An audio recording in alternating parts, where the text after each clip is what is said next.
नमस्कार, वेब मिर्ची से मैं प्रशांत। लोकसभा चुनाव 2024 बहुत सारी ऐसी बातों की तरफ इशारा करते हैं जो काबिले गौर हैं। ऐसा लगता है कि चुनाव परिणाम जैसे जनाब राहत इंदौरी साहब की लाइनें दोहरा रहे हों कि सभी का खून है, यहाँ की मिट्टी में किसी के बाप का हिंदुस्तान थोड़ी है।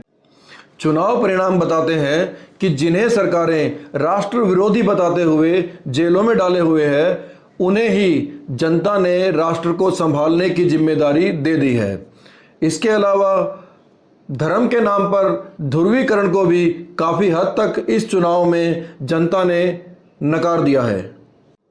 यदि सत्तासीन भारतीय जनता पार्टी 303 सीटों से 240 पर सिमट गई है, तो ये उसके द्वारा लिए गए जन विरोधी फैसलों का सीधा परिणाम है, जैसे किसान आंदोलन, मणिपुर के दंगे, लद्दाख को संवैधानिक सुरक्षा ना देना, ओल्ड पेंशन स्कीम को वापस लेना, अग्निवीर योजना को युवाओं पर थोपना, बेरोजगारी, तानाशाही, धर्म के नाम पर नफरत आदि। चुनाव परिणामों से यह भी सामने आया है कि अब भारत की जनता में चुनाव प्रक्रिया से ही विश्वास कम होता जा रहा है। लोगों में मतदान को लेकर रुचि काफ़ी कम हुई है। वर्ष 2019 में मतदान प्रतिशत 67.40 रहा था और 2024 में मतदान प्रतिशत गिरकर 65.79% रह गया है। दूसरी तरफ जिन लोगों ने मतदान किया है, उनमें से भी करीब 1% लोगों ने ईवीएम में नोटा का बटन दबाया है। यदि आप बिहार की स्थिति देखते हैं तो वहां नोटा पर वोट करने वालों का प्रतिशत 2.07 हो गया है। मतलब 10 लाख वोटों वाली मतदान की सीट पर 20,000 लोगों ने नोटा का बटन दबाया है। आप बिहार की किसी भी लोकसभा सीट का परिणाम उठाकर चेक कर सकते हैं।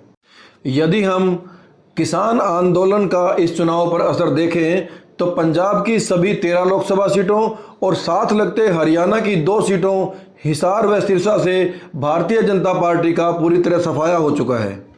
हरियाणा, उत्तर प्रदेश और राजस्थान की अन्य सीटों पर भी किसान आंदोलन का बहुत गहरा प्रभाव पड़ा है। उत्तर प्रदेश के केंद्रीय मंत्री अजय मिश्रा टेनी किसान आंदोलन के विरोध के चलते चुनाव हार गए हैं। हालात ये हो गए हैं कि 2019 में भारतीय जनता पार्टी को ग्रामीण इलाकों की लोकसभा क्षेत्र की सीटों से 236 पर जीत हासिल हुई थी और इस बार यह सिमटकर केवल 165 सीटों पर रह गई है। मतलब सीधा 71 सीटों का नुकसान हुआ है भारतीय जनता पार्टी को। इसी प्रकार मणिपुर सरेआम जलता रहा महीनों तक, लेकिन मोदी सरकार के कानों पर कोई जू नहीं रहेंगी। परिणाम हम सबके सामने है। वहां की दोनों लोकसभा सीटों पर कांग्रेस पार्टी का कब्जा हो चुका है। लद्दाख से धारा 370 हटाने के बाद वहां संवैधानिक सुरक्षा नहीं बची थी, जिस कारण कॉरपोरेट ने वहां के संसाधनों को लूटना शुरू कर दिया था। उसके बाद सोनम वांगचुक के नेतृत्व में बहुत लंबे समय तक आंदोलन चला, लेकिन मोदी सरकार ने उसकी कोई सुध नहीं ली। परिणाम हम सबके सामने है। लद्दाख में केवल 1 लोकसभा सीट है जो पहले बीजेपी के कब्जे में थी। अब वहां से एक निर्दलीय प्रत्याशी मोहम्मद हनीफा जीत कर आए हैं। इसी प्रकार इन चुनावों में भारतीय जनता पार्टी की धर्म के नाम पर वोटों के ध्रुवीकरण के फार्मूले की भी हवा निकल गई है। जिस अयोध्या में राम को लाने का ढिंढोरा भारतीय जनता पार्टी लगातार पीट रही थी, उसी अयोध्या से भारतीय जनता पार्टी चुनाव हार गई है। समाजवादी पार्टी के उम्मीदवार ने भारतीय जनता पार्टी के उम्मीदवार को 50,000 से ज़्यादा वोटों से हरा दिया है। मतलब साफ है कि राम के नाम पर बीजेपी के आडंबर के विरोध में अयोध्या की जनता ने जनादेश दिया है।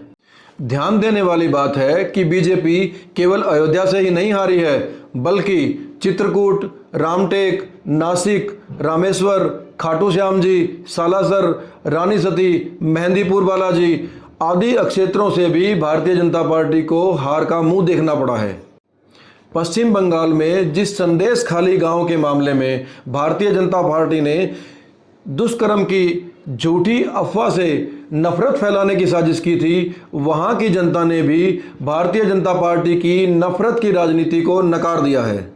उस बसीरहाट सीट से टीएमसी के के नूरुल इस्लाम ने भारतीय जनता पार्टी की रेखा पात्रा को 3 लाख से भी ज्यादा वोटों से हराया है। मध्य प्रदेश की इंदौर लोकसभा सीट, जहां पर भारतीय जनता पार्टी ने सूरत की तर्ज पर पुलिस और प्रशासन से दबाव डलवाकर कांग्रेस प्रत्याशी से न केवल नामांकन वापस करवाया बल्कि उसे बीजेपी में शामिल कर लिया था, वहां भी एसयूसीआई पार्टी के अजीत पवार की वजह से चुनाव तो हो पाया, लेकिन जनता ने कमाल का फैसला किया है कि उस सीट पर 2 लाख से ज्यादा लोगों ने नोटा पर मतदान किया है। इसके अलावा पंजाब में खालसा विचारधारा के समर्थक 2 निर्दलीय विधायकों को बड़ी जीत मिली है। पहला, भिंडरावाले के नक्शे कदम पर चलने वाले अमृतपाल सिंह, जिन्होंने असम की जेल से निर्दलीय नामांकन भरा था, उन्होंने पंजाब की खडूर साहिब सीट से 1,97,000 वोटों से जीत हासिल की है। दूसरा, पंजाब के फरीदकोट से बेअंत सिंह के पौत्र सरबजीत सिंह खालसा ने निर्दलीय नामांकन भरा और उन्होंने भी 50,000 से ज़्यादा वोटों से जीत हासिल की है।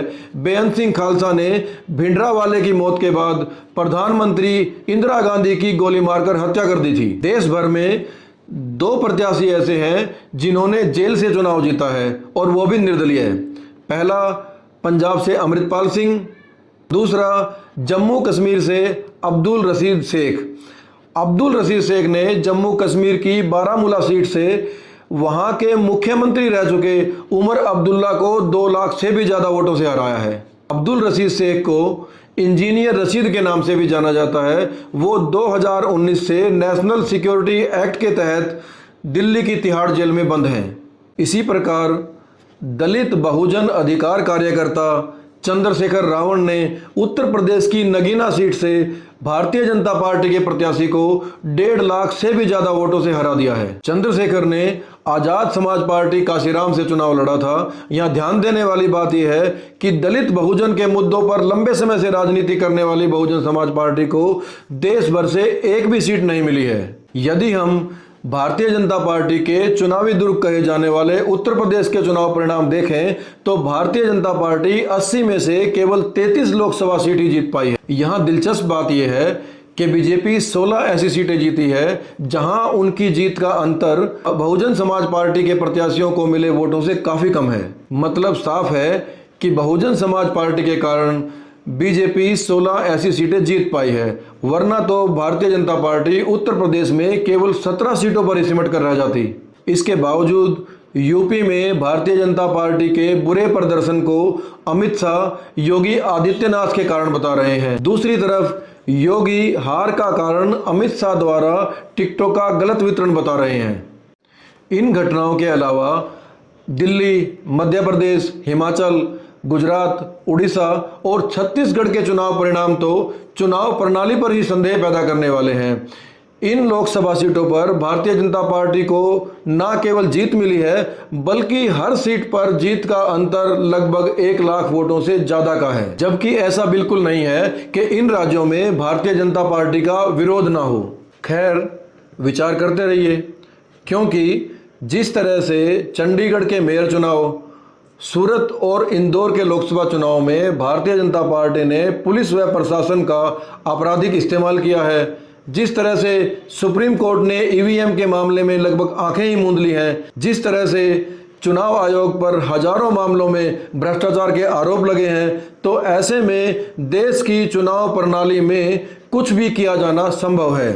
बावजूद इन सब बातों के जनादेश ने इस बार एक बार के लिए तो मोदी सरकार की तानाशाही पर लगाम तो लगा ही दी है। धन्यवाद।